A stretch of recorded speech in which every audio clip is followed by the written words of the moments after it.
Hey there. Welcome to Product Marketing Maestros, Tales from the Front Lines. I'm your host, Nitin Karthik. As Director of Product Marketing and a top product marketing voice, I've always found that real-world case studies are the true litmus test for the effectiveness of any product marketing strategy. And that is why in this show, we dive into the minds of industry titans, as well as rising stars, unpacking their expertise in action-packed episodes that showcase the power of product marketing through real-world case studies. And today, my friends, we are joined by product marketing maestro Phil Voulgaris in Boston, Massachusetts. Phil is a contract role. That's what he does right now at Google. And he leads product marketing for their app development platform, Firebase. Phil is a full stack product marketer who thrives at the intersection between hardware and software. And he's probably one of the few product marketers who has launched and sunsetted both hardware and software products. He has a wide range of experience that informs his product marketing thinking. And it includes serving 6 years as a Navy intelligence officer, working as a corporate strategist, working in B2B sales, and even performing as an improv comedian. So with that, ladies and gentlemen, it's an absolute honor. Let's welcome Phil Voulgaris. Phil, welcome to the show. Nitin, thanks for having me. And I'm really happy to be talking about a very passionate topic of mine, which is product sunsetting. So happy to be here.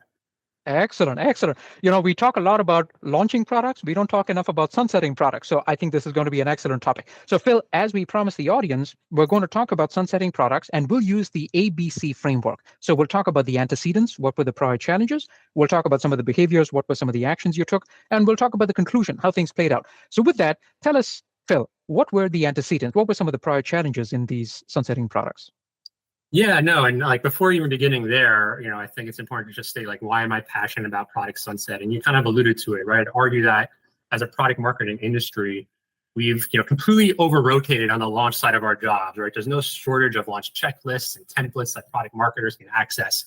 But for whatever reason, when it comes to the decision about whether or not to sunset a product or feature, many product marketers are really confused about where to start. And there's one thing I can guarantee to this audience is that every product has a beginning, a middle, and an end. And so let's talk about the end, right? And so I'd like to talk about a time where I was a hardware product marketer. And I was in a situation where we had about 20% of our customer base on our first generation devices. And we're trying to determine how best to migrate these remaining customers to our new device portfolio. Do we do a sunset? Do we not do a sunset? This was kind of an open question. Now, whether you're in a hardware or a software role, the decision to sunset a product really comes down to making a business case for it. So how to make the business case as to why we needed to potentially sunset these first-gen devices for our customers. Now, when putting the business case for sunset together, there are a few key questions and concepts you need to walk through to help you make that determination. And I'll walk through a couple. One is around strategic alignment. Does the existing product or feature align with the overall strategic direction the company is trying to take? Another one is problem obsolescence. Does it solve a problem that was important, but maybe is no longer significant? Is a problem that product or feature solving for still resonate with your customer base? There's also tech obsolescence. Is it built on old technology that is difficult to maintain? That could lead to a lot of tech costs. Do you have incompatibility issues? Does it work or not work with other products or new products you might have coming down the pipeline? Is it buggy? Does it underdeliver on value? Or just have too many issues? And so as you start to think through these questions, you begin to develop the business case. And for me, in this particular example, I started to realize that the devices were, one, they're built on old technology. They were essentially stuck in an old Android operating system. Thus, the tech costs were very high to maintain these products. That also led to a ton of incompatibility issues with current products and new products we had coming down the pipeline, which led to, again, the devices being very buggy. Another thing we saw that I actually measured was that the net promoter score for the customer base that was using these old devices was actually lower, much lower than the customer base average as a whole. And so you put this all together and you start to develop that business case to sunset these devices, and it became very clear that that was the right thing to do. And that was ultimately the recommendation that myself, along with my product and engineering counterparts, made based on going through the analysis and putting together the business case. Absolutely fabulous. I love this, because this is something that I think a lot of folks in the audience may be wrestling with, right? Like we talked about, everyone wants to launch products. Sunsetting is a more challenging thing. So wonderful. So thank you, Phil, for laying out the antecedents. Now let's talk about the behavior. So tell us, given all these challenges, what were some of the actions that you engaged in? Yeah, now, and first of all, you're right. I think if you're going to be in the game long enough, at some point you are going to sunset a product. So I hope, if you haven't done it now, you will do it at some point in your career. And once you make that decision, you're going to sunset a product or a feature. To me, now the fun really begins. You are now faced with the challenge of telling your customers that you are going to take something away from them. And that's why I think sunsetting can be a very difficult to manage, because you are essentially introducing a churn moment to your customer base. You're giving your customers a reason, potentially an excuse, to rethink their relationship with you and look at other options. But what I've learned is that the challenge of sunsetting a product shouldn't change how you operate and think about a sunsetting campaign. You should treat it just like any other marketing campaign or any other marketing message that you're sending out there. When you think about crafting a marketing campaign and the messaging, what do? You segment, you target, you maybe test different messages, you see what works, you see what doesn't, and then you scale. And we very much took that tack for this particular sunset comms. We didn't blast one thing to everybody at one moment in time. We segmented our customer base, and doing that made us realize that not everyone's the same. Some customers had hundreds of these devices in their operations and really relied on them, and others had one and may barely turned it on. How you treat those customers will be very different, and the message you send to those and the hand-holding that you do to those customers will be very different. So that's one thing I would definitely encourage. Segment your customer base when you're doing the sunsetting, and figure out who's using it a lot, who's using it a little, how are they using it, and that can change your message. And with messaging, we actually tested messaging, how we messaged this sunset, the language we use. We did some A/B testing to see what drove the action we wanted, which was in this case to upgrade the device.